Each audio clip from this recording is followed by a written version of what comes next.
Hello friends and welcome back to Clary Concepts. In today's session we are going to see Kutzbach's and Grubler's criteria for finding out degree of freedom. So let us start. Content. Degree of freedom of special mechanism, that means 3D. Degree of freedom of a planar mechanism, that means 2D. Kutzbach criteria for finding out degree of freedom. Then Grubler's criteria for finding out degree of freedom. And finally we will see some basic examples of planar mechanism.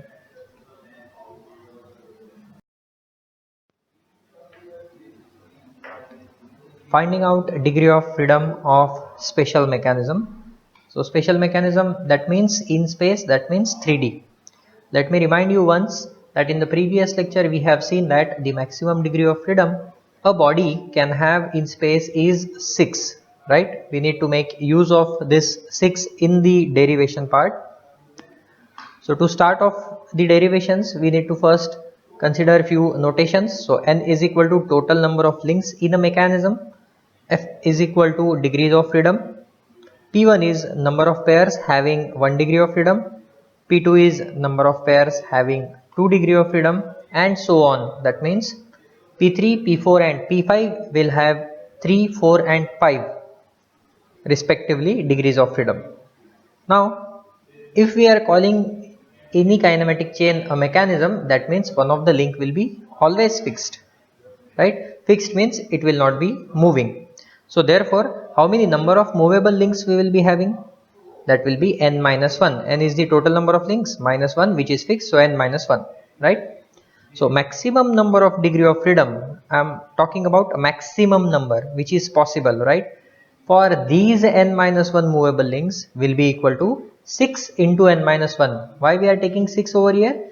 Because we are discussing in 3D, that means space. So in a space for a given body, I told you that we have 6 possible degree of freedom which is maximum. So 6 multiplied by n minus 1. Definitely this will not be the degree of freedom for a mechanism. There will be some restrictions because of the pairs that we will see right now. Okay. So there are different types of pairs. So I have written that in the form of table 1, 2, 3, 4, 5. That means type 1 pair, type 2 pair, type 3, type 4 and type 5. On what basis they are classified? So if the allowed degree of freedom for a particular pair is 1, then we are calling it as a type 1 pair. If the allowed degree of freedom is 2, then we are calling it as type 2 pair, and so on till fifth one. Okay. Now whenever you are saying that allowed degree of freedom is 1, that means restricted degree of freedom will be 5. Now why? Because the total degree of freedom considered in 3D is 6, right? So 5 plus 1 has to be 6. So this has to be satisfied for all the type of pairs. So you can see 2 plus 4 is 6, 3 plus 3 is 6, 4 plus 2 is 6 and 5 plus 1 is also 6. Clear? So moving on ahead, restrictions imposed by type 1 pair. Restrictions imposed by type 1 pair. I am repeating this. So type 1 pair is restricting how many degrees of freedom? It is restricting 5 degrees of freedom. That means from this value which we have assumed that it is the maximum possible degree of freedom, we need to subtract 5 of the degree of freedom if it is a class 1 pair, right? Now if you have such P1 type of pairs, that means the number of pairs of 1 degree of freedom or type 1 pair, the number will be equal to how many? P1. We are giving a notation for the number of pairs. So total restriction will be 5 multiplied by P1.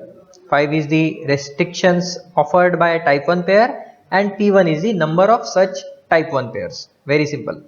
Similarly, we can do the same thing for type 2, type 3, type 4 and type 5.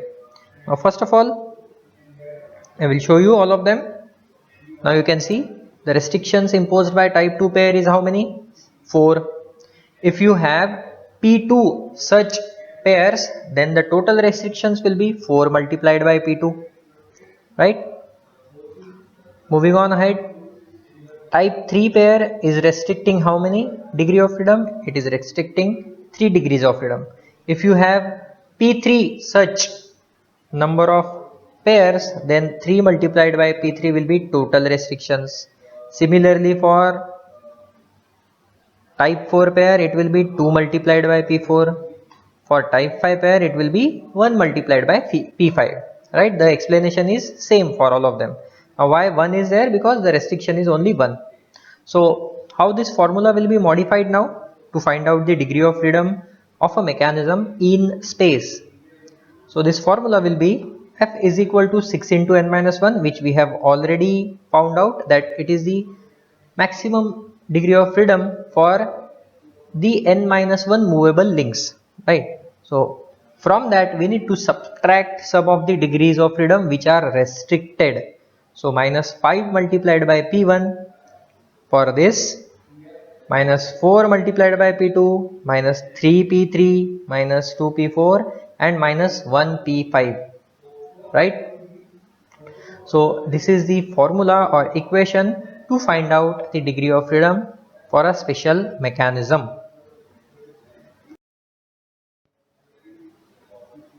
Now moving on ahead, we will simply find out the degree of freedom for planar mechanism also. We will use the same concept which we have applied for the 3D, that means for the space. Again, the notations are same. N for total number of links, F for degrees of freedom, P1 and P2 for number of pairs having 1 degree of freedom and number of pairs having 2 degree of freedom. There won't be P3, P4 and P5 because we are dealing in plane only. How many maximum degrees of freedom is possible in plane? That is equal to 3, which we have already discussed. So therefore, the maximum number of degree of freedom for n minus 1 movable links, when we consider only 2D, that is a plane, then it will be equal to 3 into n minus 1. That's the only change till now when compared to the 3D. Okay, the table which we have discussed for the 3D will be now reduced to only type 1 and type 2, because for a type 1 allowed degree of freedom will be 1, restricted degree of freedom will be 2, because total degree of freedom is only 3, so 1 plus 2 has to be 3. For type 2 type of pair, allowed degree of freedom is 2, restricted is 1, total degree of freedom is 3. Okay. So if we want to subtract this value, that is the maximum degree of freedom, so we will subtract it by 2P1, which is the restrictions offered by P1 pair, and again subtracted by this value, which is the restriction offered by P2 pair. Okay, so if you modify this formula, then it will be F is equal to 3 into n minus 1 minus 2P1 minus P2. So if I rewrite this formula, so this one, if we consider both P1 and P2 pair, then it will be known as Kutzbach equation to find out a degree of freedom. If you only consider type 1 pair, then it will be known as Grubler's criteria or Grubler's equation to find out the degree of freedom. In Grubler's equation, only lower pairs are considered, that means the one with 1 degree of freedom only. Okay. So moving on to the examples, first of all let me tell you, as far as the subject point of view is concerned, we have to only discuss the examples which are 2D, right? That means planar examples.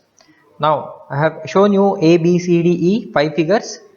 I am calling it as a figure right now, I am not calling it as a mechanism. We will see why. So in the first figure, just observe that first link is fixed and the other 3 links are not connected to each other, they are free. You can see over here there is a gap between these links, right? So without applying the formula, if I just want to find out the degree of freedom, is it possible? Okay, we will see this.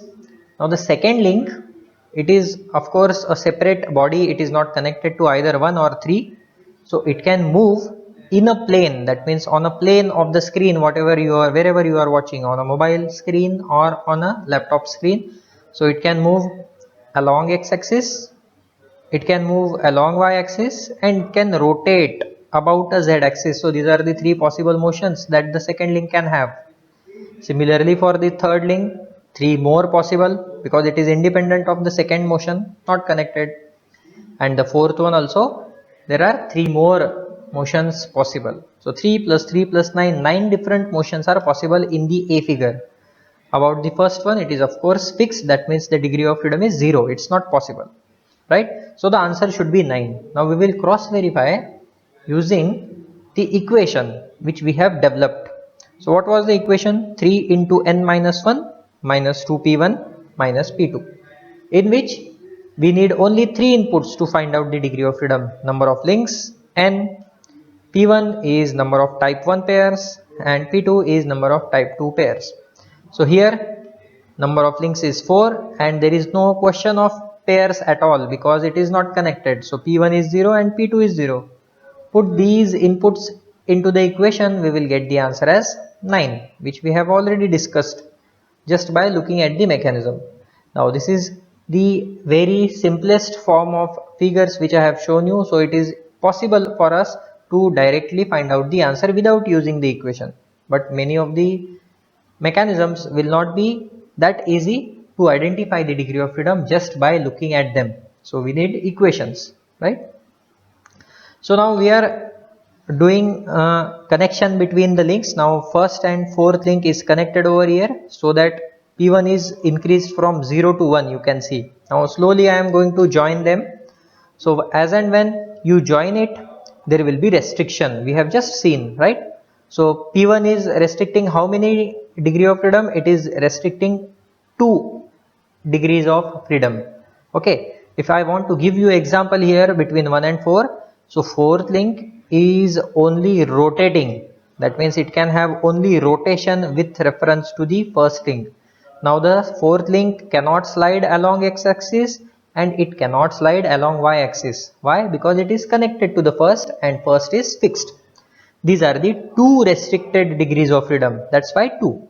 Okay, the same logic is going to apply for all the pairs from this onwards, right? So if you put these inputs now back into the equation, you will get the answer as 7. So the P figure has 7 degree of freedom. In the C figure, P1 increased from 1 to 2, so it has 5 degrees of freedom. In the D figure, P1 increased from 2 to 3, so it has 3 degrees of freedom. And finally, E figure is our 4 bar mechanism, friends. This is a 4 bar chain. If one of the link is fixed, then we will call it as a mechanism. So it is a 4 bar mechanism. The heading itself is 4 bar mechanism. But let me tell you one thing, A, B, C, D, we cannot call it as a mechanism because these are not connected. This is just for you to explain the degree of freedom. We have considered this figure. Mainly, we need to find out the degree of freedom of the mechanisms like this, which are connected, will be called as a mechanism. So here n is equal to 4, of course p1 is equal to 4. You can see this is a pair, this is a pair, this one 2 and this one 2, right? There is no p2, that means there is not a single pair in this mechanism which has type 2, that means which is allowing 2 degrees of freedom, right? All of the pairs are allowing only 1 degree of freedom and restricting 2 degree of freedom. So if we put these inputs in our equation, then we will get the answer as 1. That means degree of freedom of this is 1, and whenever the degree of freedom is more than 1 or more than 0, we will call it as a mechanism. If it is 0, we will call it as a structure, right? Now to give you physical significance of this one answer, that means we need one input to have definite output. In other words, if I am giving input to the fourth link, let's say if I am rotating it, then the rotation of the second can be predicted. That means it is definite or exact, in other words, right? Whenever the answer will be 1. If the answer is 2, that means the degree of freedom of this would have been 2, then we need to give 2 inputs to have definite output, right? We will see some more examples in the next lectures. Till then, thank you.